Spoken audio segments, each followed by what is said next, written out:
Hello, isa ka bago FW. Masipag.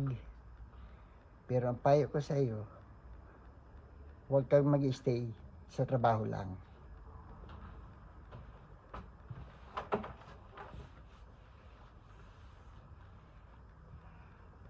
Mag-part-time ka sa mga oportunidad na dumadating o nag-aalok sa iyo, tulad ng ginagawa ko.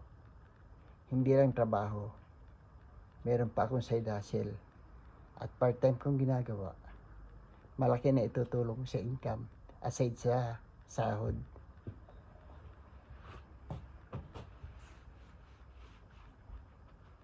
Kapag natanggal ka sa trabaho, may option ka, kikita ka pa rin para sa pamilya mo.